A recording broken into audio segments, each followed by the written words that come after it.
చేసుకుంటే ఎంత బాగుంటుంది అనిపిస్తుంది. ఇంచేసుకోమా, ఏదో సగం సగం చెప్తుంటా. పాస్టర్ పీటర్ అక్కడే ఉంచేసుకోవాలా? వద్దంటే గట్టిగా చెప్పండి. పాస్టర్ పీటర్ అక్కడే ఉంచుకోవాలా? ఉంచుకోవాలనుకున్న వాళ్ళు మేము ఉంచేసుకోవాలంటే ఎంతమందికి ఇష్టం? ఎవరికి ఇష్టం లేదా? సరే, పాస్టర్ పీటర్ని అడుగుతాను. మరి ఇప్పుడు పాస్టర్ పీటర్ చెప్పాలి. మరి అక్కడ మరి హైదరాబాద్ చర్చ్ మరి దేవుడు మరి ఎన్నో గొప్ప కార్యాలు చేస్తున్నారు. మరి అక్కడ విడిచిపెట్టకుండా అక్కడ మరి ఇక్కడికి రాకుండా అక్కడే కంటిన్యూ చేస్తావా? నో అన్నారు, కష్టం అన్నారు. ఎందుకు అంటే ఇప్పుడు పాస్టర్ పీటర్కి నిజంగా మరి ఇక్కడ మీరు అందరూ కూడా ఒక ఫ్యామిలీ లాగా ఉన్నారు. మంచి మరి చెల్లెళ్ళు, తమ్ముళ్ళు, అక్కలు, అన్నలు, మరి అమ్మలు, తండ్రి లాంటి వాళ్ళు, మరి మీ అందరూ కూడా మరి ఆయనకు మరి ఒక మరి కుటుంబంగా ఆయనకి దేవుడు ఇక్కడ సంఘం గురించి చాలా భారం ఇచ్చారు. హల్లెలూయా. మరి దేవుడు మరి ఈ యొక్క నకరికల్ సంఘం గురించి చాలా మరి ఆ భారము ఏదైతే ఇచ్చారో మరి ఆ యొక్క భారము అన్నది ఎంత మరి ప్రాముఖ్యమైంది అంటే దేవుడు దాన్ని బట్టి ఇక్కడ ఆయన గొప్ప కార్యాన్ని చేయబోతున్నారు. హల్లెలూయా. ఏదో మరి నా ఆలోచన కాదు, మా పాస్టర్ గారి ఆలోచన కాదు, పాస్టర్ పీటర్ గారి ఆలోచన కాదు. ఎవరి ఆలోచన ఆయన ఇక్కడ ఉండడం? మీరు చాలా మృదువుగా నెమ్మదిగా మాట్లాడారు. ఇంట్లో ఎట్లా మాట్లాడతారు? అలాగే ఇప్పుడు చెప్పండి. మరి పాస్టర్ పీటర్ మీ ఇక్కడ ఎవరు పంపారు? దేవుడే పంపారు. ఇందాక రమణ సిస్టర్ ఒక మంచి పాట పాడారు కదా, మరి ఆ పాట చెప్తున్నారు. నేనే నిన్ను పిలిచాను, నేనే నిన్ను చూచాను. అక్కకి ఒక మైక్ ఇవ్వండి. హల్లెలూయా. అదొక్క వచనం. ఎంతమంది ఈ మాటలు ఒప్పుకుంటారు? ఎప్పుడు విన్నాక చెప్పండి.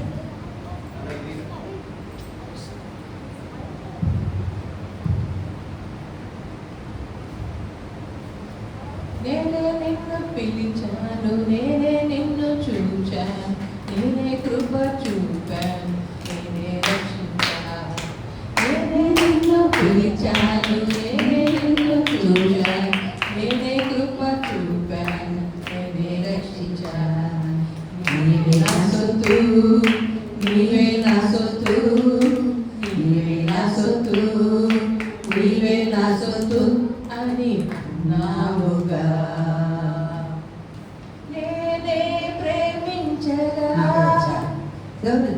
నేనే నిన్ను పిలిచాను, నేనే నిన్ను చూచాను, నేనే కృప చూపించాను, నీవు నా సొత్తు. హల్లెలూయా. సో పాస్టర్ పీటర్ ఎవరి సొత్తు? ఆయన ఎవరు పిలిచారు? ఎవరు పిలిచారు? దేవుడు పిలిచాను. నేను పిలిచాను అన్నా. దేవుడు పిలిచారు కదా ఆయనే. దేవుడు ఎక్కడికి పిలిచారు? పాస్టర్ పీటర్ని ఎక్కడికి పిలిచారు అని మీకు తెలీదా? ఎక్కడ పిలిచారు? ఎక్కడి నుంచి పిలిచారు? హైదరాబాద్ నుంచి ఇక్కడికి పిలిచారు. ఇక కార్ వేసుకొని వచ్చేసారు. హల్లెలూయా. సో మిమ్మల్ని ఎవరు పిలిచారు? నన్ను దేవుడు పిలిచారు. నిజంగా దేవుడు నన్ను పిలవడం అన్నది నిజంగా నేను దేవునికి ఎంతో కృతజ్ఞురాలైనాను. ఒకప్పుడు నేను నా ఇష్టానుసారంగా జీవించేదాన్ని. ఈ లోకంలో నాకు ఏది కూడా తృప్తినివ్వలేదు, ఇందులో కూడా నాకు సంతోషం లేకపోయింది. నా పరిస్థితి ఎలా ఉండింది అంటే అసలు నేను ఎందుకు బ్రతకాలి అనుకునేదాన్ని. మరి నాకు మరి ఏది కూడా సరిగా చేతనయ్యేది కాదు. మరి సరిగా మాట్లాడలేకపోయేదాన్ని, ఎప్పుడు కృంగిపోయి ఉండేదాన్ని. అలాంటి నన్ను అక్కడ మరి దేవుడు రక్షించి ఆయన పరిచర్యకు పిలిచినప్పుడు నేనేమన్నానంటే నేను తగను ప్రభు అన్నా. కానీ మరి దేవుడు మరి ఆయన ప్రేమను బట్టి మళ్ళీ మళ్ళీ మళ్ళీ ఆయన పిలవడాన్ని బట్టి నిజంగా నేను దేవునికి ఎంతో కృతజ్ఞురాలిని. దేవుడు నిజంగా ఎంత ప్రేమ గలవాడు. ఆయన నన్ను పిలవడాన్ని బట్టి ఆ తర్వాత దాని యొక్క విలువ ఏంటో అర్థమైంది. దేవుని యొక్క పిలుపు యొక్క విలువ మరి ఎంత గొప్పదో చెప్పలేము. మన కొరకు దేవుడే వెల చెల్లించారు. ఒకరోజు నేను మరి చచ్చిపోతే బాగుండు అనేసి ఆటోలో వెళ్తున్నాను. అంటే ఎట్లా చావాలి, ఏదైనా వచ్చి దాన్ని గుద్దాలి. సో ఏదైనా పెద్ద వెహికల్ వచ్చి గుద్దాలనేసి నేను చూస్తుంటే కరెక్ట్గా ఒక పెద్ద వెహికల్ కార్స్ వేసుకొని వెళ్తుంది కదా, ఒక గలీలో వచ్చి సడన్గా వచ్చింది. ఇది సరిపోతుంది అనుకున్నాను. వెంటనే ఒక స్వరము వినబడింది. ఏంటి అంటే, ఇందుకొరకైనా నేను నీ కొరకు ప్రాణం పెట్టింది, ఇందుకొరకైనా మరి నీ కొరకు నేను రక్తం కార్చింది అని.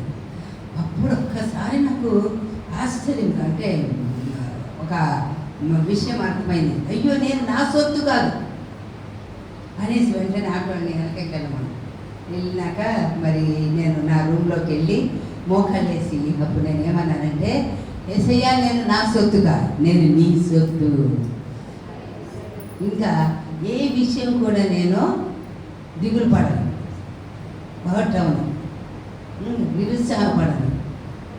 నా మీద నాకు అధికారం లేదు. మీరు ఏం చెప్తే అది నేను చేస్తా. మీరు ఎక్కడికి వెళ్ళమంటే అక్కడికి వెళ్తా. ఏ పని చెప్పినా నేను చేస్తానని ఆ రోజు నుంచి ఏ విషయంలో కూడా నేను తొందరపడకుండా దేవుని మీద ఆధారపడుతున్నా. అంతకుముందు చిన్న విషయం జరిగితే ఎందుకు బ్రతకాలి అనుకునేదాన్ని. అయితే ఇప్పుడేమనుకున్నాను తెలుసా, నేను దేవుని కొరకు బ్రతకాలి. నేనేమనుకున్నాను అది మీరు కూడా అనడం ఇష్టమేనా? మీరు ఆ మాట చెప్పడం సాయితానికి అస్సలు ఇష్టం లేదు. అయినా నేను ఎదిరించి చెప్తారా? ఇందాకేం మాట అన్నాను చెప్పండి. యేసయ్య కొరకు. ఇప్పుడు చెప్పండి, నేను యేసయ్య కొరకు బ్రతుకుతాను. నేను యేసయ్య కొరకే బ్రతుకుతాను. నేను దేవుని సొత్తు. యేసుక్రీస్తు నా కొరకు వెల చెల్లించారు. మన మీద సాతానికి అధికారం లేదు కనుక సాతాంతో ఏమని చెప్పాలి తెలుసా, దుష్టుడా నీకు నా మీద అధికారం లేదు. మీరు ఈ మాట పలుకుతున్నప్పుడు మీలో ఒక కార్యం జరగబోతుంది. ఏదో నేను ఏదో ఒక మెసేజ్ లాగా చెప్పేసి మీ చెవులు ఈ బుర్ర నింపేసిపోతే కాదు. ఏమని మీరు ఈరోజు ఒక కార్యం జరగాలి అంటే కొన్ని విషయాలు మీరు ఒప్పుకోవాలి. దుష్టుడా నేను దేవుని సొత్తు, నా మీద నీకు అధికారం లేదు, నాకు రోగాలు పెట్టే అధికారం లేదు, నీకు బాధించే హక్కు లేదు. నేను దేవుని సొత్తు. ఎప్పుడైతే మాట్లాడతాడో దుష్టుడు పారిపోతాడు. ఇప్పటికే ఆల్రెడీ ఆ గోడ దాటేసి హల్లెలూయా. వాడికి కారు ఎక్కలేదు, బస్సు ఎక్కలేదు, ట్రైన్ ఎక్కలేదు, ఫ్లైట్ ఎక్కలేదు. ఒకసారి నేను ఒక దుష్టశక్తిని వెళ్ళగొడుతున్నాను అన్నమాట. ఏంటంటే వాళ్ళ అబ్బాయికి మరి కిడ్నీస్కి లివర్కి మధ్య ఒక గడ్డ వచ్చి అది భయంకరంగా అతనికి బీపీ పెరిగిపోతుంది. బీపీ 400 కింద 257 అవుతుంది. అంత ఉంటే అసలు బ్రతకరు. అయితే ఇప్పుడు ఆ గడ్డ తీస్తే కానీ బీపీ తగ్గదు. అయితే డాక్టర్స్ ఏమన్నారంటే, ఇప్పుడు మేము ఆ గడ్డను కొద్దిగా ఇట్లా తాకినా కానీ సడన్గా ఇంకా అతని రక్తనాళాలు చిచ్చిపోతాయి అనేసి వాళ్ళు ఏం చేయలేక ఆ బాబుని అట్లనే పెట్టారు. అయితే నేను నన్ను ప్రేయర్కి అడిగినప్పుడు నాకు అక్కడ వెళ్ళగానే ఏమనిపించిందంటే, వాళ్ళ అమ్మ నాయన రావాలి అనేసి అనిపించింది. నా ప్రేయర్ హాల్కి తీసుకొచ్చాను. తీసుకురాగానే వాళ్ళ అమ్మలో ఒక దుష్టశక్తి మేనిఫెస్ట్ అయ్యి నేనే వీళ్ళ బాబును చంపడానికి వచ్చాను, నన్ను ఆ బాబుని చంపమని వీళ్ళకి ఫలానా నష్టం అని 4 సంవత్సరాల నుంచి వాళ్ళని దుష్టుడు నష్టాల మీద నష్టాలు కలిగిస్తున్నాడంట. ఇప్పుడు ఆ బాబు నేను తీసుకుంటే కానీ వెళ్ళను.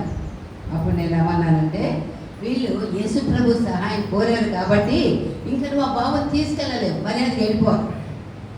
మొదట నేను వెళ్ళను అట్లా ఇట్లా, ఆఖరికి దేవుని శక్తి ఎదుట నిలవలేక అప్పుడు ఆ దుష్ట శక్తి ఏమైందంటే,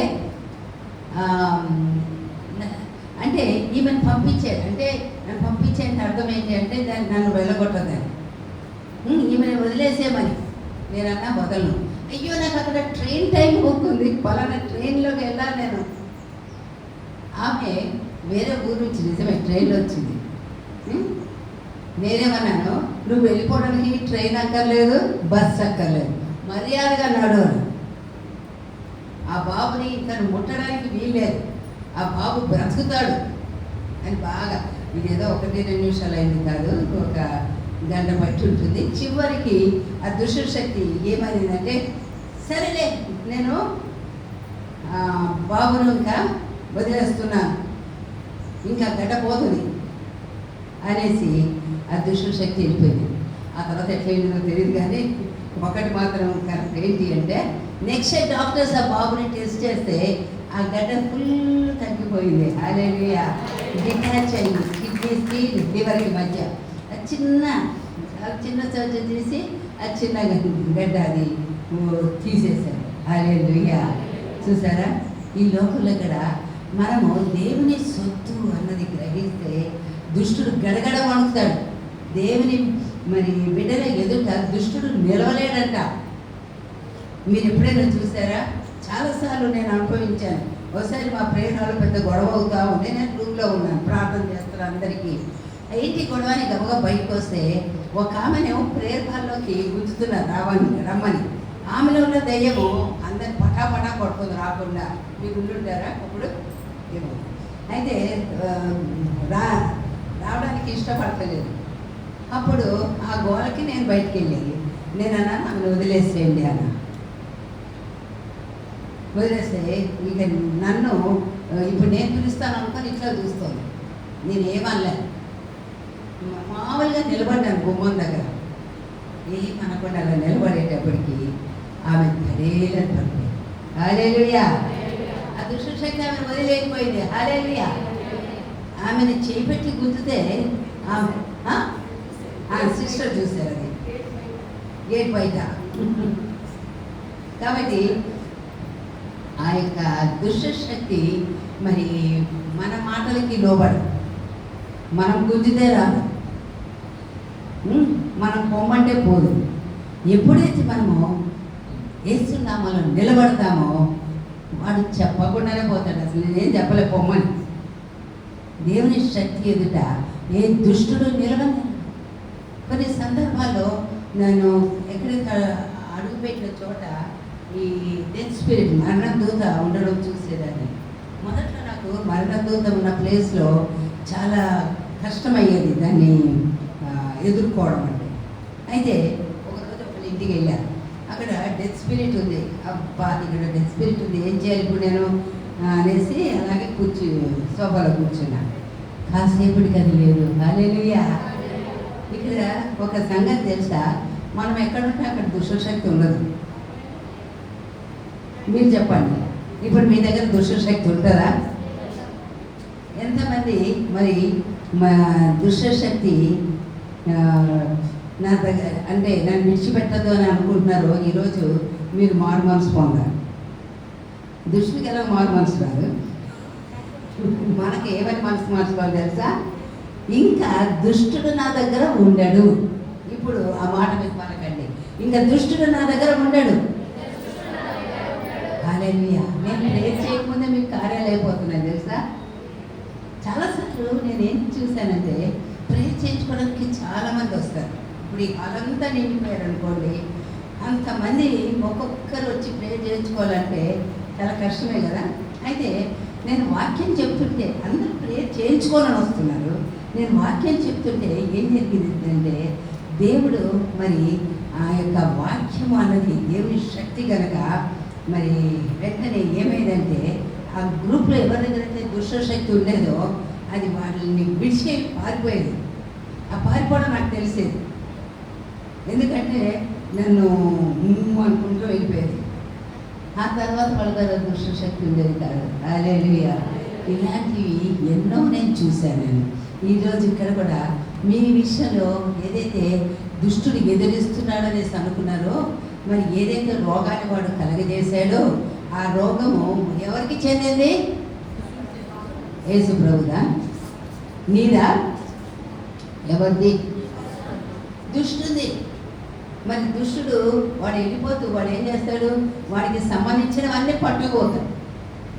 పట్టుకుపోవాలి, నీకు సంబంధించి నువ్వు పట్టుకుపోవాలి. మనకి ఏముండాలి? దేవునికి సంబంధించి ఉండాలి. హల్లెలూయా. దేవునికి సంబంధించింది ఏంటి తెలుసా? స్వస్థత. నిన్ను స్వస్థపరచు యెహోవాను నేనే. మరి మనము ఇక్కడ దేవునికి సంబంధించినవి కలిగి ఉండాలి అంటే ఏమి అవసరమో ఈరోజు చెప్తాను. కాబట్టి మీరు కానీ ఆ విషయం తెలుసుకుంటే మీరు ఎలాంటి వాళ్ళుగా తయారవుతారంటే, ఇక్కడున్న ఒక్కొక్కరిని బైబిల్లో శిష్యుల గురించి ఒక మాట ఉంది. భూమిని తలక్రిందులు చేయవారు ఇక్కడ కూడా వచ్చి ఉన్నారు. నువ్వు కొన్ని సందర్భాల్లో కష్టపడి వాటిని వెళ్ళగొట్టక్కర్లేదు. నేను చూస్తేనే దుష్టుడు పారిపోవాలి. చాలాసార్లు క్రైస్తవులు ఏం చేస్తున్నారంటే అమ్మో దుష్టుడు అని పారిపోతున్నాడు. ఫస్ట్ నా ఎక్స్పీరియన్స్ ఎట్లా అంటే, ఒక తెనాలికి వెళ్ళాను నేను. అక్కడ దుష్ట శక్తి పట్టుకున్న ఒక ఆమెను తీసుకొస్తున్నావు అన్నారు. నాకు గుండె గుబులు ఎప్పుడు చూడలేదు దుష్ట శక్తిని పట్టుకున్న వాళ్ళు ఎట్లుంటారు అని. అయితే అందరు బయటికి వెళ్ళి కూర్చున్నారు. ఇంకా నేనే స్నానం చేసి ఇంకా బయటకు వస్తున్నా. అయితే ఎట్లుంటుందో ఆమె అనేసి ఇలాగా నా కాళ్ళు ఇట్లా బయట పెట్టానో లేదో ఒక ఆమె కెవ్వున కేకేసింది. అమ్మో అని ముఖం కప్పుకొని, అమ్మో ఈమె రావద్దు రావద్దు రావద్దు, ఈమె చూస్తుంటే నాకు భయం అవుతుంది. అక్కడ అంత పెద్ద పెద్ద వాళ్ళు ఉన్నారు. నేను అప్పుడు చాలా చిన్నగా 20s. అప్పుడు మిగతా వాళ్ళు అడుగుతున్నారు తెలుసా?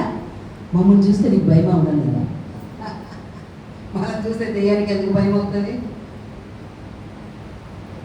మరి ఎందుకు భయమైంది? నాలో ఎవరున్నారు? యేసయ్య ఉన్నారు. హల్లెలూయా. మనము యేసయ్యని కలిగి ఉన్నప్పుడు ఏమవుతుందో తెలుసా? ఎక్కడ అడుగు పెట్టినా మీకు దయ్యాలు పరుగో స్పీడ్గా పరిగెట్టుకుని వెళ్ళిపోతాయి, కింద మీద పట్టుకుంటూ పరిగెడతాయి. అర్థమైందా?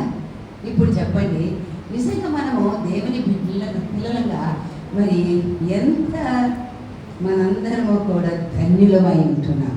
హల్లెలూయా. మరి ఇక్కడ చర్చ్ అన్నది ఎందుకొరకు తెలుసా? చర్చిలో ఉన్న ప్రతి ఒక్కొక్కళ్ళు కూడా క్రీస్తును కలిగిన వారుగా మరి భూమి తలక్రిందులుగా ఎప్పుడైతే చేస్తారో ఇక్కడ ఉంటున్న ప్రజల్ని పీడిస్తున్న ఆ దుష్ట శక్తులన్నీ పారిపోతాయి. అలాగూ మనము దేవుని శక్తితో మనము నింపబడాలనేసి దేవుడు కోరుతున్నారు.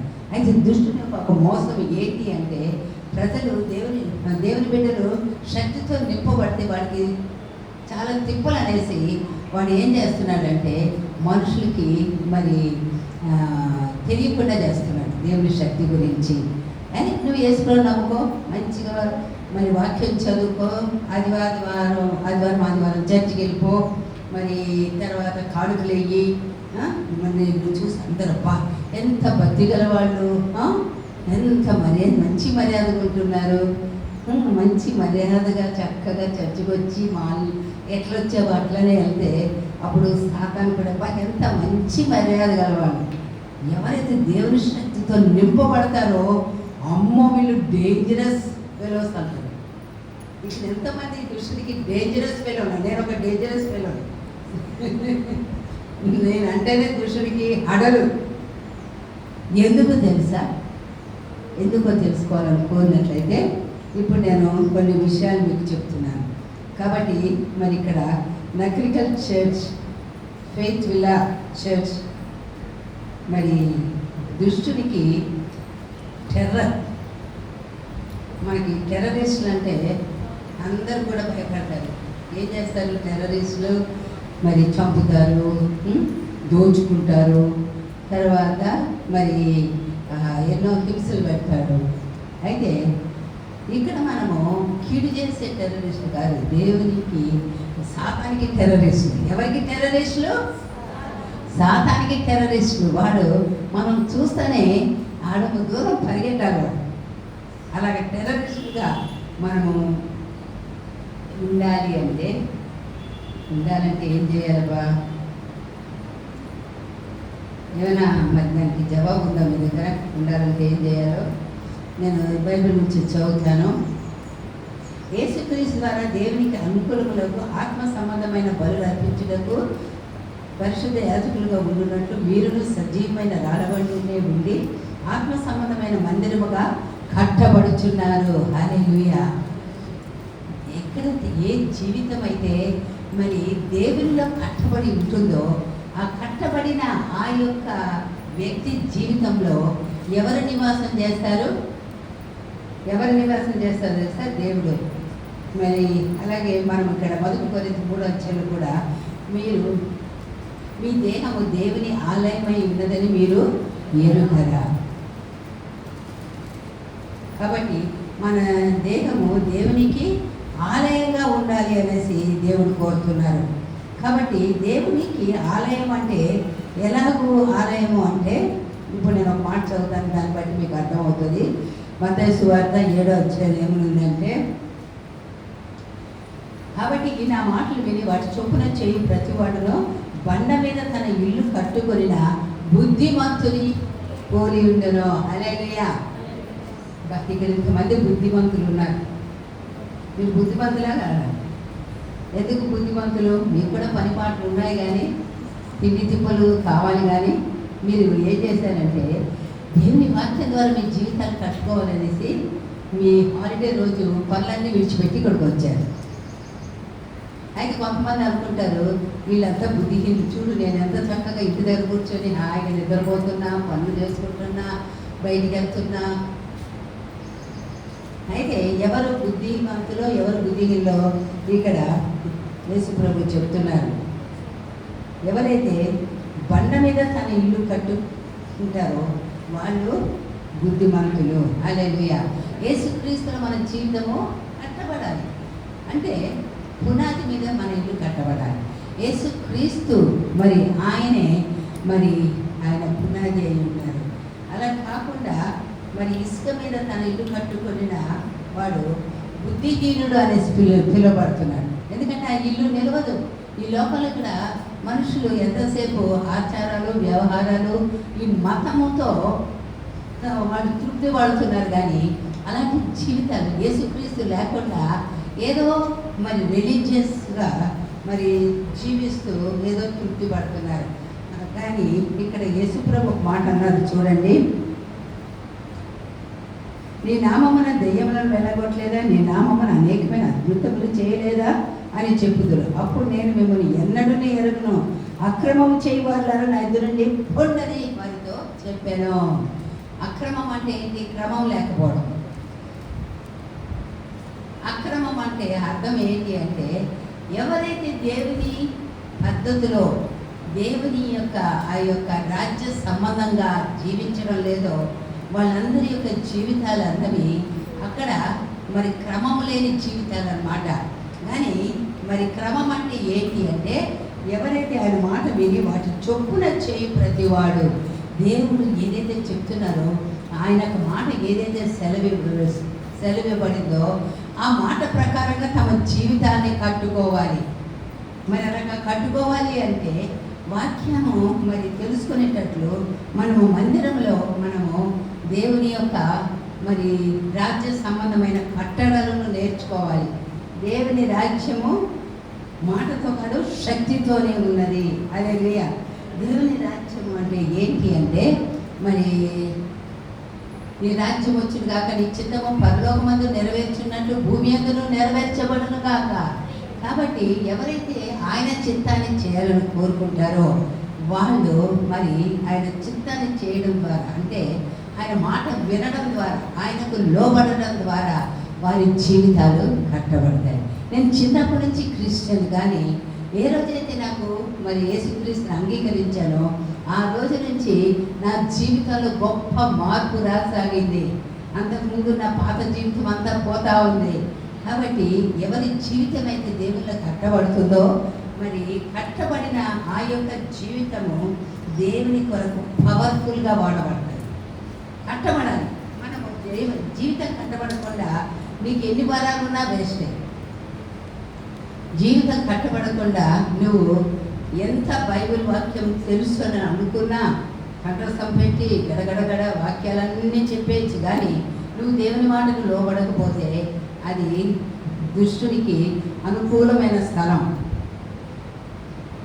అంతేకాదు చాలాసార్లు ఇక్కడ మనం ఏం చేస్తున్నామంటే కేవలము పైనే మనము దేవునికి మరి ఏదో చేస్తున్నామనేసి అనుకుంటాం. అది కాదు, మనము దేవుని చిత్తాన్ని చేయాలి. చాలాసార్లు మరి కొంతమంది ఏమడుగుతారంటే, మరి అక్క నా కొరకు ప్రార్థన చేయి, దేవుని చిత్తం ఏంటో నాకు తెలియజేయండి.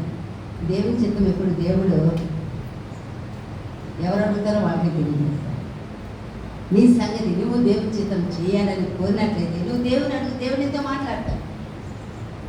నువ్వు చేయడానికి ఇష్టం లేకుండా మరి దేవుడు మాట్లాడాలి అంటే దేవుని యొక్క చిత్తము అంత మరి చీప్ కాదు.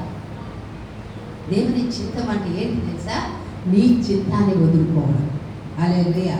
యేసు ప్రభువు ఆయన మరి తండ్రి పనుల మీద ఉన్నారు, తండ్రి అధికారం క్రింద ఉన్నారు. తండ్రి ఏది చెప్తున్నారో అదంతా చేస్తున్నారు. నేను నా తండ్రి పనుల మీద ఉండవలనే మీరు ఎరుగరా? తండ్రి చిత్తం చేయగా ఆయన పనిని తుదముట్టించుటై నాకు ఆహారమై ఉన్నది. ఆహారం తినకపోతే ఎంత కష్టమో, దేవుని చిత్తం అన్నది చేయకపోతే ఇక్కడ మనలో జీవం ఉండదు. మనుషులు రొట్టె వల్ల మాత్రము కాదు, కానీ దేవుని నోట నుండి వచ్చి ప్రతి మాట వల్లను జీవించును. కాబట్టి నువ్వు దేవుని చిత్తాన్ని తెలుసుకోవడానికి నీ మనస్సు అప్పగించి దేవుని నువ్వు ఎప్పుడైతే అడుగుతావో దేవుడు తన చిత్తాన్ని తెలియజేస్తాడు. కాబట్టి దేవుడు మరి మనిషి యొక్క వ్యక్తిగతంగా ప్రతి ఒక్కొక్కరి జీవితాన్ని కట్టగోరుతున్నాడు. God wants to build your life first. కట్టబడిన జీవితాలు ఎప్పుడైతే మరి దేవుని చిత్త ప్రకారంగా వివాహాలు చేసుకుంటారో ఆ యొక్క వివాహము ఆ కుటుంబము కూడా కట్టబడుతుంది. హల్లెలూయా. కాబట్టి కుటుంబాలు కట్టబడాలి. అది దేవుని యొక్క పద్ధతి. కట్టబడడం అంటే ఏంటి? కుటుంబాలు చాలామంది ఏమనుకుంటారంటే ఒక ఇల్లు కట్టేసుకుంటే మా కుటుంబం కట్టబడింది అనుకుంటారు. ఆ ఇల్లు ఎంత అందంగా కట్టబడి ఎన్ని లక్షలు పోయి కోట్లు పోయి అందులో యేసు ప్రభువు ఉండడానికి ఇష్టం, ఆయనకి అది కాదు ఇంట్రెస్ట్. నీ జీవితం కట్టబడాలి. నీ జీవితం కట్టబడకపోతే ఏమవుతుందో తెలుసా? ఈ లోకంలో ఉన్న దురాత్మలకన్నిటికీ వీళ్ళు ఊడ్చి శుభ్రపరిచి చక్కగా ఖాళీగా ఉంది, నేను వచ్చి కూర్చుంటాను అనుకుంటాడు. ఒక్కడు కాదు, వాడితో పాటు ఇంకొక 7 తీసుకొస్తారు. కాబట్టి ఈ లోకంలో ఇక్కడ మరి ఈ యొక్క జీవితాలు కుటుంబాలు కట్టబడినప్పుడు ఆ యొక్క మరి కట్టబడడం అన్నది అది దేవుని నుండి కలిగింది.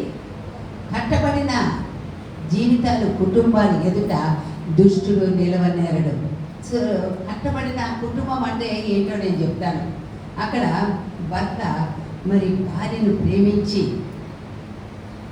దేవుడు సంఘం కొరకు ఎలాగైతే తన ప్రాణాన్ని పెట్టగలిగారో అక్కడ భర్త కూడా అంత లెవెల్లో ప్రేమించారు భార్యను. చాలామంది యేసుక్రీస్తు లాగా ప్రేమించకుండా, అంటే ఆయన సంఘాన్ని ఎట్లా ప్రేమించారు అలా కాకుండా ఈ పిక్చర్స్ ఉంటాయి చూడు, ప్రేమలంటే అది పై ప్రేమ, అది వాడిపోయే ప్రేమ, జరిగి అది ఇక వెళ్ళిపోయే ప్రేమ. కానీ నిజమైన ప్రేమ అక్కడ యూనిటీని ఇస్తుంది, వన్నెస్ని ఇస్తుంది. చాలాసార్లు అబ్బా నేనైతే నా భార్యను ప్రేమిస్తున్నాను, చాలా ప్రేమిస్తున్నాను. ఎట్లా ప్రేమిస్తున్నావు? అరే ఏం కావాలో కొనిస్తున్నావు, మంచి చీర కొని పెడుతున్నా, మరి ఇంకేమైనా కావాలంటే ఇస్తున్నా, గోల్డ్ కొని పెట్టా, మంచి ఇల్లు కట్టించిచ్చా, సుఖంగా ఉంటుంది కనుక నేను చాలా ప్రేమించాను. కానీ దేవుడు హృదయాన్ని ఎరిగిన దేవుడు, పై ప్రేమ కాదు. ఒకవేళ భార్య ఏదైనా తప్పు చేసిందనుకో అయినప్పటికీ ప్రేమిస్తున్నాడా? భార్య ఏదో మాట అనేది అనుకో అయినప్పటికీ ప్రేమిస్తున్నావా? అది అయితే మరి భార్య సంగతి ఏంటి?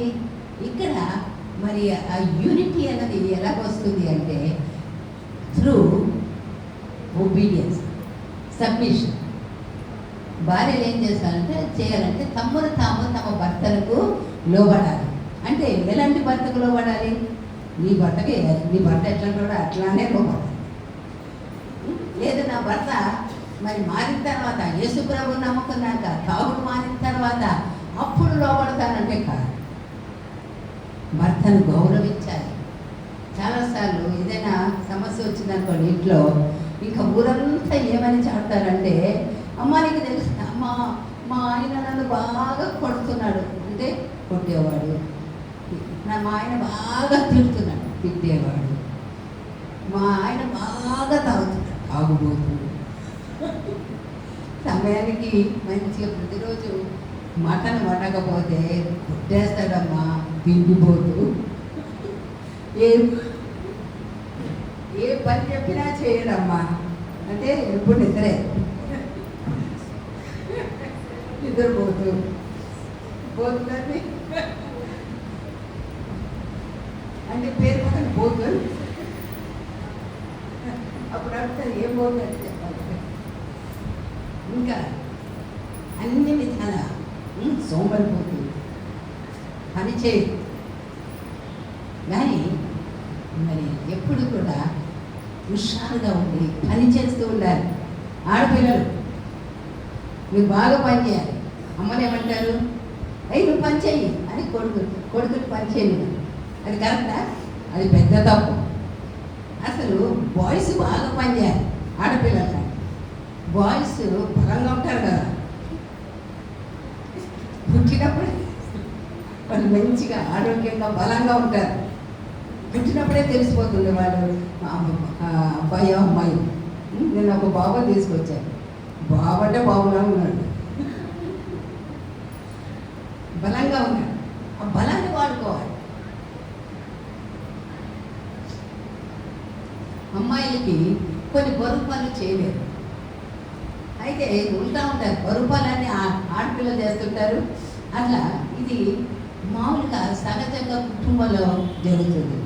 కానీ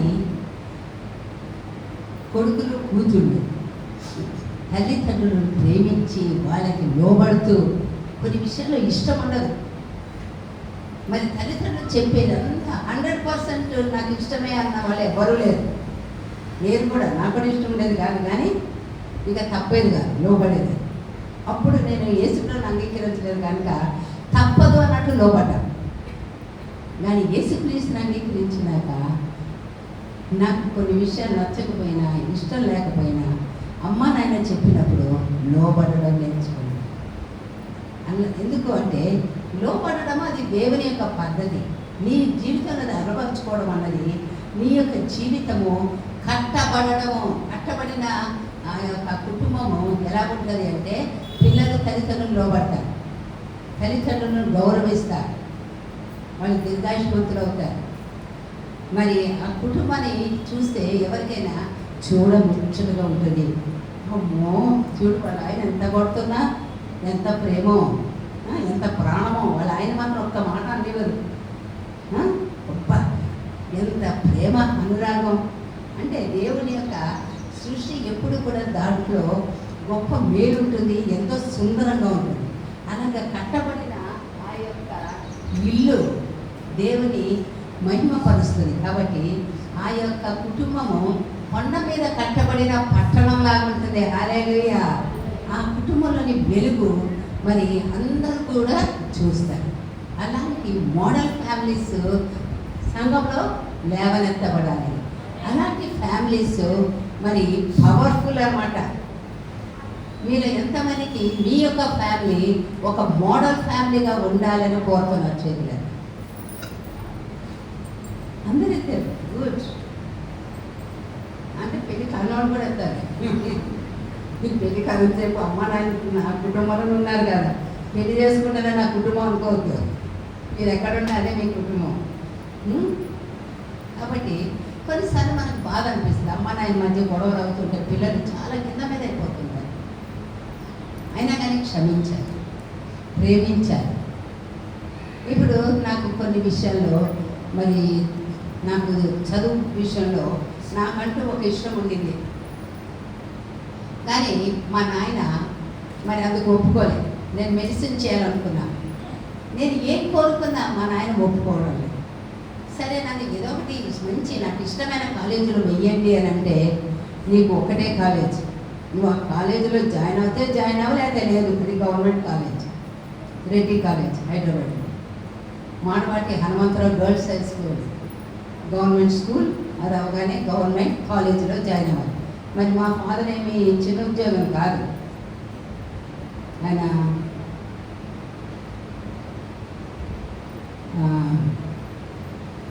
ఏంటి అంటే అసిస్టెంట్ డైరెక్టర్ ఆఫ్ టెలికమ్యూనికేషన్స్, పెద్ద ఉద్యోగం. మాకు పెద్ద ఒక మరి క్వార్టర్స్, ఒక బంగ్లా ఉండేది. అయితే మా ఫాదర్ ఏమన్నారంటే, చర్చికి దగ్గరగా ఉండే ఇల్లు కావాలి అని అది వదులుకున్నాను. అది క్యారెట్ గ్రౌండ్స్కి ఆపోజిట్ ఉండేది. మాకు చూపించారు కూడా, ఇది మనకు క్వార్టర్స్ అని. కానీ మా ఫాదర్ చర్చికి దగ్గరగా ఉండాలనేసి మరి ఒక ఇల్లు తీసుకొని, మరి మన చిన్న వయసు అంతా అక్కడే పెరిగాం. అయినా కానీ తల్లిదండ్రులకు మనము లోబడాలి. మరి మా పేరెంట్స్ దేవుని ఎంతైతే ప్రేమించారో ఆ బ్లెస్సింగ్స్ ఇప్పుడు చూస్తున్నాం. ఇప్పుడంతా నేను కానీ మా సిస్టర్స్ అందరము మంచి ఇళ్లలో ఉంటున్నాం. మా యొక్క మరి శక్తికి మించిన ఇళ్ళల్లో మేము ఉండడానికి కారణం మా పేరెంట్స్. మరి ఈరోజు దేవుని సేవించడానికి కారణము మా పేరెంట్స్. వాళ్ళు మమ్మల్ని భయం భక్తితో పెంచారు. చిన్నప్పుడు చాలా కోపం వచ్చేది, ఇంటి పక్కకి వెళ్ళొద్దు, ఆ తర్వాత ఇంట్లోకి రావద్దు, బయట తిరగద్దు, వీళ్ళతో మాట్లాడద్దు, వాళ్ళతో మాట్లాడద్దు. మా నాయనకి ఎన్ని అనుమానాలు, నేను ఏమైనా చెడ్డదానా? ఎంత మంచిదాన్ని మనందరూ మంచివాడు. కానీ లోకం భయంకరంగా ఉంది. 20 years వరకు నాకు అర్థం కాదు. 20 years తర్వాత లోకం అర్థమైంది. అమ్మో, ఒకవేళ మా నాయన నన్ను హెచ్చరించి ఉండకపోతే ఎంత భయంకరమైన విషయాలు ఇవి. కాబట్టి ఒక కుటుంబం అన్నది నిజంగా కలిసి ఉండడం అన్నది చాలా ప్రాముఖ్యం. సమస్యలు బట్టి ఏ కుటుంబము కూడా మరి విడిపోకూడదు, చెదిరిపోకూడదు. ఎప్పటికీ కూడా కుటుంబము కలిసి ఉండడానికి దేవుడు సృష్టించారు. ప్రార్థన ద్వారా మార్చుకోవాలి, దుష్ట శక్తుల నుంచి విడుదల పొందాలి. ప్రతి ఒక్కరు బలహీనతలు ఉంటాయి. కుటుంబము కలిసి ఉండాలి అంటే కలిసి ప్రార్థన చేయాలి. కుటుంబం కలిసి ఉండాలి అంటే కుటుంబంలో అందరూ కూడా మరి యేసుక్రీస్తు అనే ఆ యొక్క పునాది మీద కట్టబడాలి వాళ్ళ జీవితాలు. పునాది లేకుండా ఇల్లు ఎవరో కడతారా? యేసుక్రీస్తుని అంగీకరించినప్పుడే మన జీవితము కట్టబడుతూ వస్తుంది. అంతేగాని ఏదో మతపరమైన జీవితాలు కాదు. మేము చిన్నప్పటి నుంచి భక్తిగా ఉండేవాళ్ళం, కానీ రక్షణ అనుభవం ఎప్పుడంటే నాకు 22 years అప్పుడు వచ్చింది. అలాగా కుటుంబాలు కట్టబడినప్పుడు అలాంటి కుటుంబాలు మరి దేవుని రాజ్య సంబంధమైన కుటుంబాలు. ఏ జీవితం అయితే దేవుళ్ళ కట్టబడుతుందో వాళ్ళు దేవుని రాజ్య సంబంధమైన పౌరులు. హల్లెలూయా. దేవుని రాజ్యము అన్నది అది దేవుని యొక్క హృదయం. యేసుక్రీస్తు ఆయనక మరి బాధ్యత ఏముందంటే ఆయన పుస్తకముల మీద రాజ్యం ఉన్నది. రాజ్యం అంటే అక్కడ అర్థం ఏంటి అంటే పరలోకంలో దేవుని చిత్తం జరిగేటట్లు భూమిలో కూడా జరగాలి. దేవుని చిత్తం కానివన్నీ పోవాలి అంటే ముందు దుష్టుడు ఓడిపోవాలి. హల్లెలూయా. యేసుక్రీస్తు సమస్తమైన దుష్ట శక్తులతో పోరాడి వాటన్నిటినీ జయించారు. ఆయన యొక్క జీవితం ఎంత బలమైంది అంటే యేసు ప్రభువు ఆయన బాప్తిస్మం తీసుకోకముందు ఆయన పుట్టిన దగ్గర నుంచి ఇక్కడ యేసుక్రీస్తుకి ఒక అసైన్మెంట్ ఉండింది. అది ఏంటి అంటే ఆయన దేవుని రాజ్య సంబంధిగానే జీవించారు. ఎక్కడ కూడా ఆయనలో శరీరానుసారమైన జీవితము మొగ్గు చూపు, అన్నింటినీ జయిస్తూ జయిస్తూ మనుషులకు వచ్చే ప్రతి విధమైన శోధన యేసుక్రీస్తుకు ఉండింది. ఒకవేళ ఆయన శోధన లేకపోతే జయించారన్న మాట అనడానికి వీలేదు. ఆయన ప్రతి శోధని ఎదుర్కొని జయిస్తూ ఎప్పుడైతే మరి ఆయన కంప్లీట్ చేశారో, అన్ని రకాలైన పాపాల నుంచి జయం పొందుకున్నారు, అప్పుడు ఆయన శిలువ మరణం పొందడానికి ఎలిజిబుల్ అనిపించారు. ఇప్పుడు మీరు జాబ్కి వెళ్తారు, మీకు టెస్ట్ పెడతారు, ఇంటర్వ్యూ చేస్తారు, అప్పుడు ఏమని తెలుసుకుంటారంటే now you are eligible to this job, అంతే కదా. అప్పుడు నీకు పని ఇస్తారు. ఇప్పుడు నాకు డాక్టర్ పనే ఇష్టమండి, నేను హాస్పిటల్లో నేను సర్జన్గా పనిచేస్తాను, పోయడం అంటే మరీ ఇష్టం అనేసి అన్నామనుకో, ఇంకంతే. నువ్వు ఖర్చులు పట్టుకున్నామంటే ఆ ప్రాణం పైకి వెళ్ళిపోవాల్సింది. అదే నేను మంచి పేరున్న కుటుంబానికి చెందినదాన్ని, ఎందుకంటే నాకు మెడిసిన్ చాలా ఇష్టం లేదు. అయితే నా కోరిక వేరే విధంగా తిరిగింది. నేను అనుకున్నాను నేను డాక్టర్ అయ్యి చాలామందికి సేవ చేయాలి. దేవుడు అనుకున్నాడు ఈ డాక్టర్స్ కొంతవరకే చేస్తారు, కానీ ఇక్కడ నువ్వు నా సేవకురాలుగా ఇక్కడ నువ్వు నా సహాయాన్ని అందిస్తే డాక్టర్స్ కంటే గొప్ప కార్యాలు జరుగుతాయి అన్నారు. జరుగుతుందా లేదా? మొన్న నిన్న శుక్రవారం కాక ముందు శుక్రవారం పెద్ద అద్భుతమైంది, నిన్న ఒక అద్భుతమైంది, మొన్న ఒక అద్భుతమైంది, ఈరోజు కొన్ని అద్భుతాలు జరగబోతున్నాయి. హల్లెలూయా! నీ కొరకు దేవుడు ఆయన సహాయాన్ని అందిస్తారు. నీవు దేవుని దగ్గరికి వచ్చినావు కాబట్టి దేవుడు నీకు తప్పకుండా సహాయం చేస్తాడు. నువ్వు సహాయం పొందకుండా కొన్ని చెల్లవు. ఆల్రెడీ నువ్వు ఇందాక ఒప్పుకున్న దాంట్లోనే మొత్తం పోయింది. చెప్పాను కదా, గోడ దాటిపోయాడు. ఇక వాడు పారిపోయినాక ఇంక నీకే రోగం ఉంటుంది? వాడు ఉట్టిగా పారిపోడు, వాడికి చెందినవి తీసుకొని పోతాడు. వాడికి చెందిన ఉంటేనే వాడు ఉంటాడు. నీకు ఎవరి మీద ఆయాసం ఉంటే క్షమించు. ఆయాసము దేవుని రాజ్య సంబంధమైన గుణం కాదు. కోపము దేవుని రాజ్య సంబంధమైనది కాదు, దేవుని నీతిని నెరవేర్చదు. ద్వేషము, ఎవరి మీద ఆయాసాలు, మరి కొంతమంది దేవుని నమ్ముకున్నామంటారు కానీ నాకు వీళ్ళంటే పడదు, వాళ్ళతో మాట్లాడను, వీళ్ళతో మాట్లాడను, నేను మాత్రం గ్రేట్. మీరు విసిగిస్తున్న వాళ్ళతో మాట్లాడితే అది దేవుని రాజ్యం. ఇంత మంచిగా మాట్లాడి ప్రేమించే వాళ్ళని నువ్వు ప్రేమిస్తే నీకు ఈ లోకానికి తేడా ఏంటి? దేవుడు నేర్పించాడు ఎలాగా మన జీవితాలు కట్టబడతాయంటే దేవుడు ఆయన యొక్క వాక్యాన్ని ద్వారా మనల్ని కడతా వస్తారు. ఒకరోజు నేను ఒక ఇంటికి వెళితే చెడమడ తిట్టేసింది ఆమె. ఎక్కడో ఏదో గొడవ జరిగితే ఆమెకి ఉదయమే చెప్పలేదు, ఫ్రెష్గా ఉదయం లేవగానే టీ అనమాట. ఎక్కడ ఏ గొడవ జరుగుతున్నాయో ఆమెకి ఇవ్వాలి. అయితే నేను సాయంత్రం వెళ్ళా, గొడవ అయింది. ఇంకా లోపల కూడా రమ్మని బయటికి ఇలా వెళ్ళిపోతున్నా. అక్కడ ఒక ఆయన కూర్చొని ఉన్నాను. అయితే నేను ఆయన దీవించుకుంటూ వెళ్తున్నా. అబ్బా ఆయనలో ఎప్పుడు అన్నప్పుడు ఆయన ముఖంలో అట్లానే ఉండును కాక, దేవా ఆయన దీవించు అని అనుకుంటే ఆమె ఎందుకు దీవిస్తలేవు? ఆమె నేనెందుకు దీవించాలి? ఆమె నన్ను తిట్టింది. మిమ్మల్ని తిట్టిన వాళ్ళని మీరు ఎప్పుడైనా దీవిస్తారా? అట్లా దీవించే వాళ్ళు ఉంటే తెలియదు.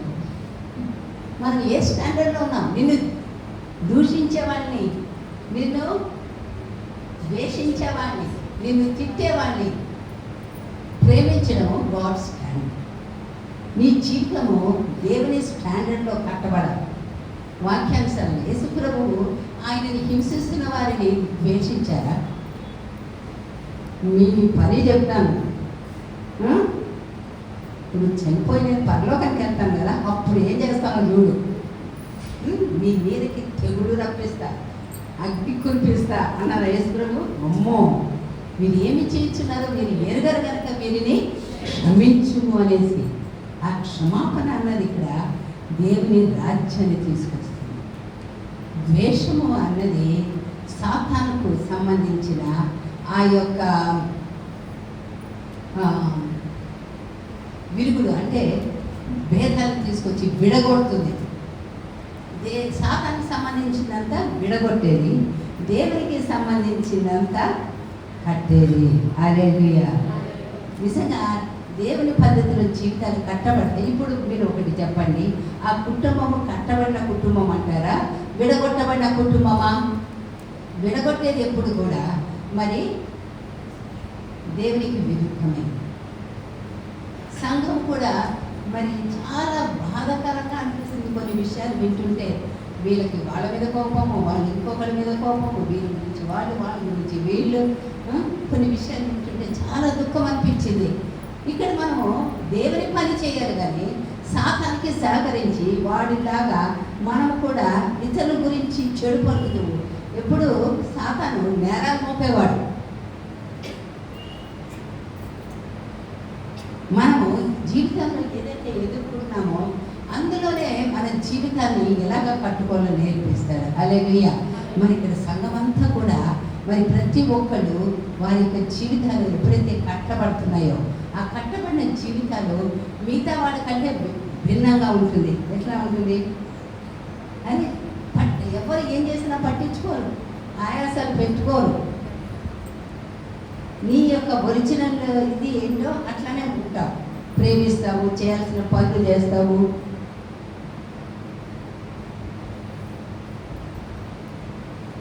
హల్లెలూయా. ఇక్కడ నేను చెప్పాను, కట్టబడిన జీవితాల ద్వారా కుటుంబాలు కట్టబడతాయి. కట్టబడిన కుటుంబాల ద్వారా సంఘం కట్టబడుతుంది. నా సంఘమును నేను కట్టుదును అనేసి యేసు ప్రభు మత్తయి 18లో చెప్తున్నారు కదా.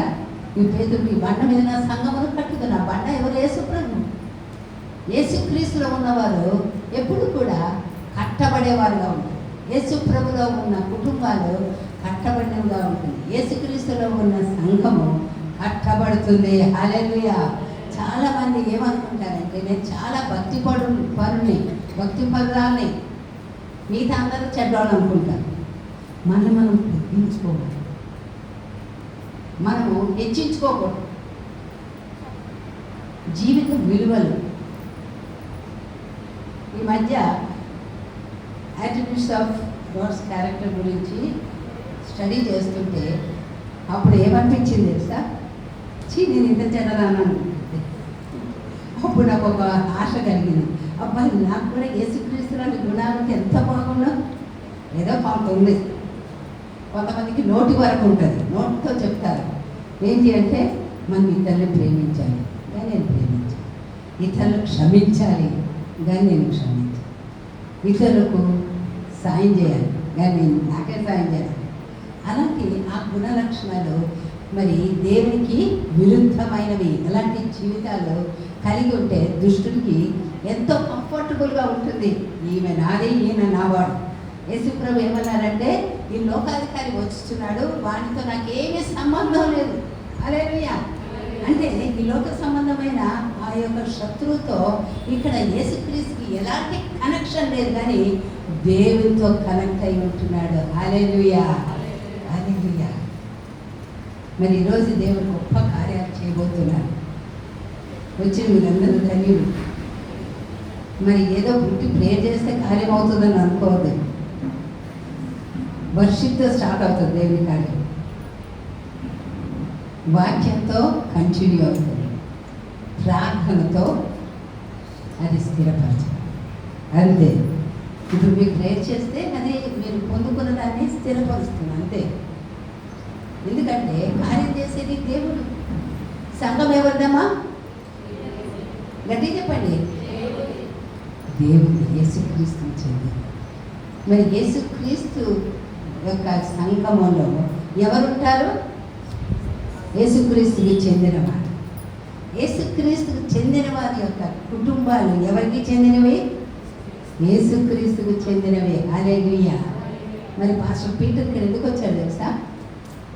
ఇక్కడ సంఘాన్ని దేవుడు ప్రేమిస్తున్నాడు కాబట్టి, అయ్యా నువ్వు వెళ్ళి ఇక్కడ ఉన్న వాళ్ళందరినీ కూడా దేవుని రాజ్య సంబంధులుగా, నా సంబంధులుగా నువ్వు మరి వాక్యం ద్వారా కట్టు. ప్రేయర్ ద్వారా కట్టు, ప్రైజ్ అండ్ వర్షిప్ ద్వారా కట్టు. ప్రైజ్ అండ్ వర్షిప్ లేకపోతే సగం పని అయింది, ప్రారంభం ఉండదు. ప్రైజ్ అండ్ వర్షిప్ ప్రారంభం, వాక్యము అప్పుడే మనలో స్థిరపడు.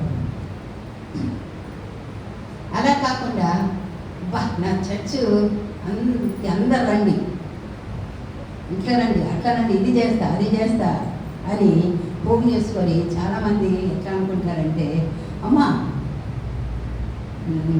నీకు ఎవరి మీద అయితే కోపం ఉందో నేను చూసుకుంటాను, నేనేమన్నా, నీ ఇష్టం, నువ్వు ఎట్లుంటే అట్లా ఉండు. అది కాదు సంఘం.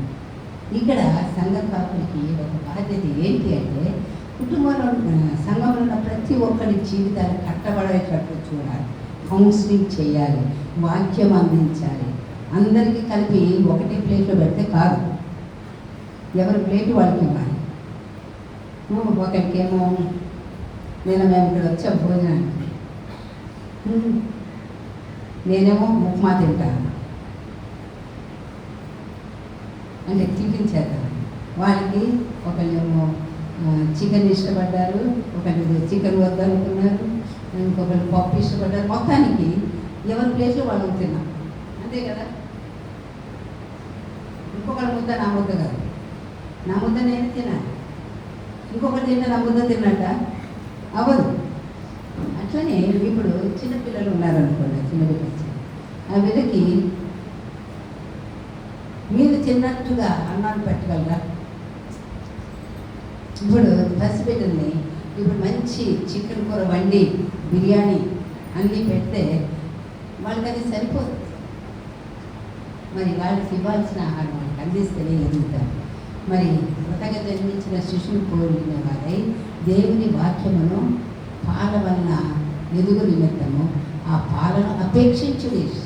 ఆత్మరీతిగా కూడా మరి ఆ యొక్క బాల్యదశకు చెరగాలి అంటే వాక్యమే. మరి ఎదిగిన వాళ్ళు శరీరానుసారులుగా రక్షింపబడని వాళ్ళు రక్షణ పొందినా కానీ ఇంకా ఒక శరీరానుసారులుగా ఉన్నవాడు, నేను ఈ గ్రూపు, నేను ఆ గ్రూపు. మా దగ్గర ఒక గ్రూప్ ఉంది. ఆ గ్రూప్ లీడర్ ఏమంటారంటే, ఇది నా గ్రూప్, నా గ్రూప్ వాళ్ళతో ఎవరు మాట్లాడద్దు, మా గ్రూప్ వాళ్ళు మీ ఎవరితో మాట్లాడు. దాన్ని ఏమంటారు? గ్రూపిజం. అంటే ఇంకా బాల్యదశ అన్నమాట.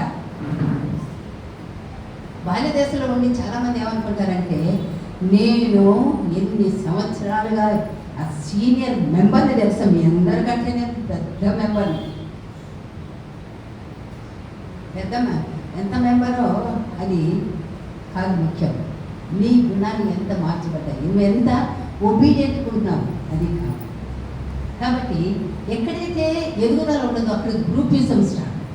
ఎక్కడైతే ఎదుగుదల ఉండదో కక్షలు, ఎక్కడైతే ఎదుగుదల ఉండదో గొడవలు ఉంటాయి. మరి సంఘాలు గొడవలు ఉండడము, చీరికలు, ఇవన్నీ కూడా ఆత్మ సంబంధంగా మరి గ్రోత్ ఏంటి అన్నది తెలియజేస్తాను. నేను ఇప్పుడు ఏమనుకున్నాను తెలుసా, పట్టు మరి 1,00,000 మంది నా చర్చిలో ఉంటే చాలు, తలకాయ లెక్కేసుకోవడం తప్ప ఇంకోటి. మరి వారము 1000 మంది వచ్చి కాదు 1,00,000 మంది వచ్చారు. పోయిన వారం 70,000. ఆ తర్వాత 2 లక్షలు చేయాలి నేను. చేసావు కానీ అది కట్టబడిన సంఘం కాదు. హల్లెలూయా. దాన్ని ఏమంటారు అంటే ఇవాంజలికల్ గ్రూప్ అనొచ్చు, లేకపోతే ఫ్లోటింగ్ గ్రూప్. అంటే నీవు కాపరికి కనెక్టెడ్ కాదు, నీ పేరేంటో కాపరికి తెలియదు, నీకు మరి ఆహారం అందిందా, నువ్వు తింటున్నావా, ఎంతవరకు ఎదిగావో, ఏ మురికి తింది, ఇవన్నీ గమనించకపోతే అది కట్టబడిన సంఘం కాదు. కట్టబడిన సంఘంగా ఎలా ఉంటారు అంటే మరి అది చాలా ప్రాముఖ్యమైన విషయం. అది సంఘంలో మరి దేవుడు కోరుకుంటున్నారు. ఒకవేళ అది జరగనట్లయితే అలాంటి సంఘము మరి ఇక్కడ ఈ లోకంలో మరి దేవుడి కొరకు చేయగలిగింది ఏమీ ఉండదు. నేను అది చదువుతాను.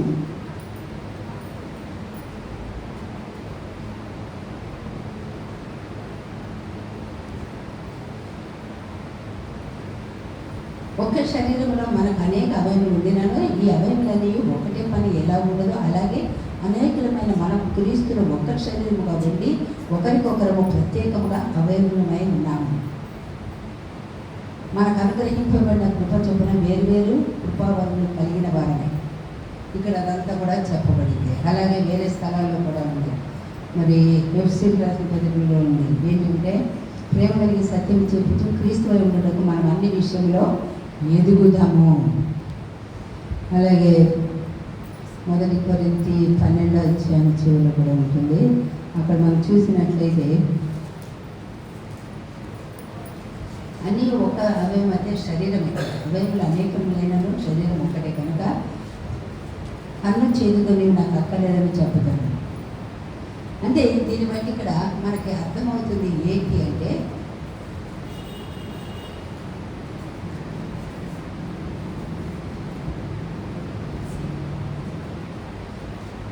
మీరు సజీవమైన రాళ్ళవలైంది ఆత్మ సంబంధమైన మందిరముగా కట్టబడుచున్నారు.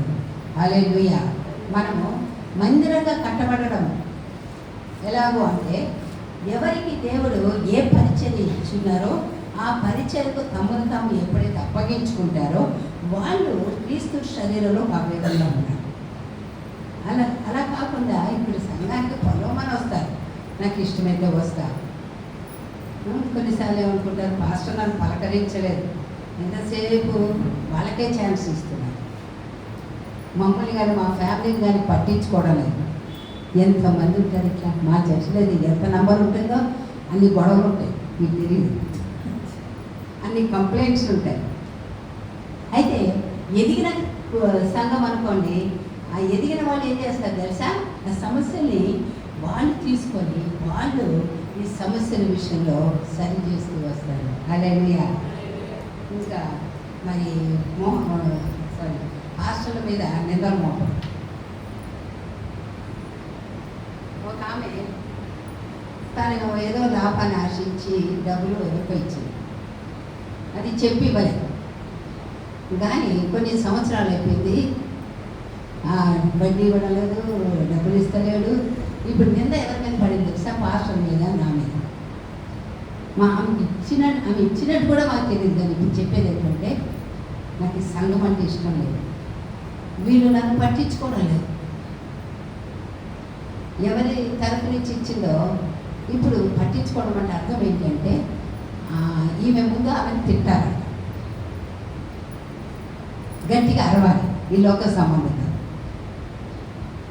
ఇంకొక ఫ్యామిలీ ఉంది, నేను వాళ్ళకి చెప్తానే ఉన్నాను, అది పద్ధతి కాదమ్మా, పోలీసుల వరకు వెళ్ళకండి, మనం ప్రార్థన ద్వారా దీన్ని సాధిద్దాము, వీళ్ళ ఆస్తి కొరకు పోలీసులకి కంప్లైంట్ చేయరు. మా అక్క నన్ను ఎందుకు ప్రేమించకూడదు, ప్రేమించాలి కదా, ఆమె పాస్టర్ ఈమెను ఎందుకు ఆమె ప్రేమించడం లేదు, దానికి మేమేం చేయాలి? నువ్వు ప్రేమ సంపాదించుకో, ప్రేమించకపోతే దేవుడైతే నేను ప్రేమిస్తాడు, ఆమెను మారుస్తాడు. నువ్వు ఎప్పుడైతే అని అత్త కోడళ్ళ మధ్య చివరికి ఏమైంది తెలుసా, అత్తగారు వాళ్ళని ఇంటి బయటపడేసి అప్పుడు మేము వచ్చి నిలబడలేము, అందుకు సంఘానికి రావడం మానేసి. ఎంత బాధాకరమైన విషయము అంటే, పట్టించుకుంటూ ఈ పనులు చేసుకుంటూ కూర్చోడానిక, నువ్వు చేసిన దానికి నీ పద్ధతిలోకి రావడము. ఇక్కడ ఏమైనా మేము నీ సేవకులమా? దేవుని సేవకులుగా దేవుడు ఏం చెప్తే చేయాలి. దేవుడు ఒకళ్ళు వెళ్ళి నిలబడంటే నిలబడేవాళ్ళు. అలాగే ఒక్కొక్క ఫ్యామిలీకి ఒక్కొక్క గొడవ ఉంటుంది. ఈ గొడవ తీర్చుకుంటే అసలు దేవుని పనిని చేయకుండా అయిపోతారు ఒక టైం. అట్లనే అవుతుంది మాకు.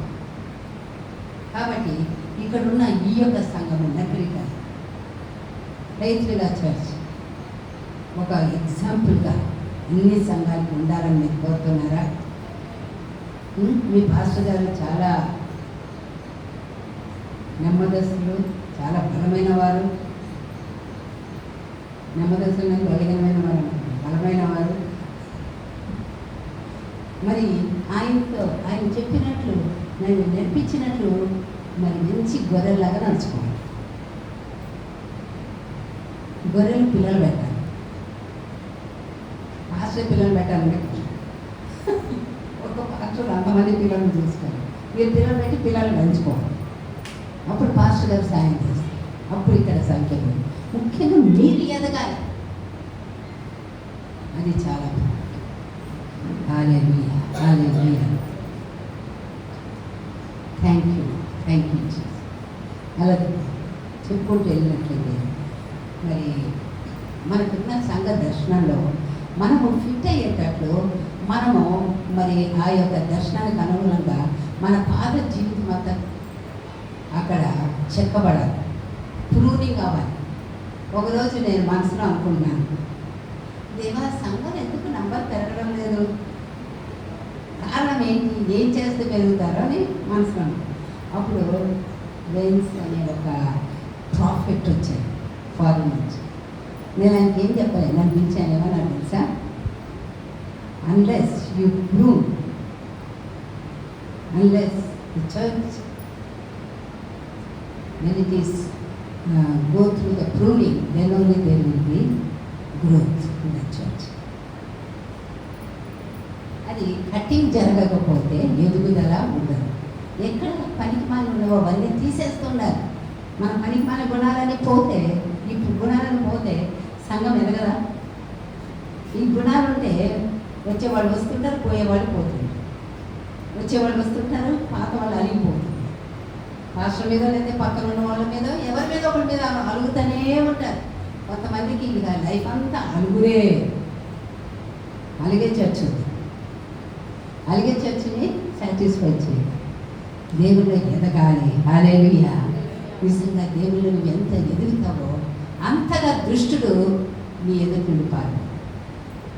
నీలో ఎప్పుడైతే మరి దేవుని రాజ్య సంబంధంగా కట్టబడతావో అలాంటి జీవితం ఎదుట దుష్టుడు నిలవనేరడు. హల్లెలూయా. మనము పరిశుద్ధాత్మ వరాన్ని రక్షింపబడిన వెంటనే పొందుకోవచ్చు. పరిశుద్ధాత్మ వరాలు అన్నది ఒకరి యొక్క ఎదుగుదల కాదు, ఒకరి జీవితం దేవుల్లో ఎంతవరకు కట్టబడిందో, క్రీస్తు సారూప్యంలోకి ఎంతమంది.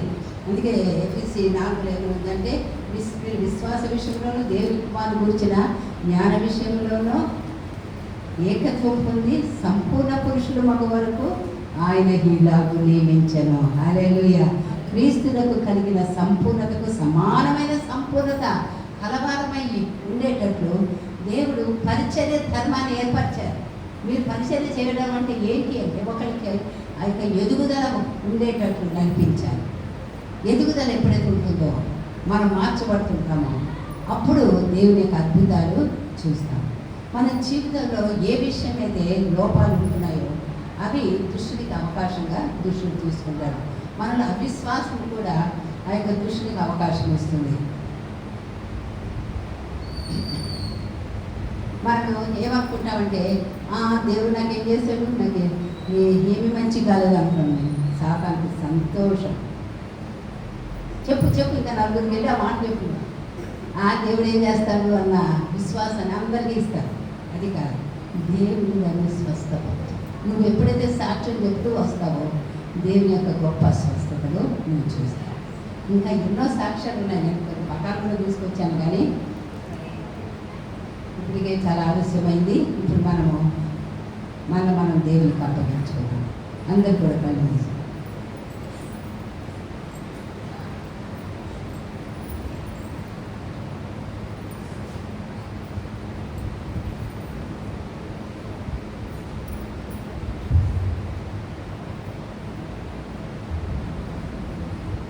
హల్లెలూయా, హల్లెలూయా. ఈరోజు మీరు ఒక మాట ప్రార్థించారు. దేవా, నీ సారూప్యంలోనికి నేను ఎదుటకు సాధించి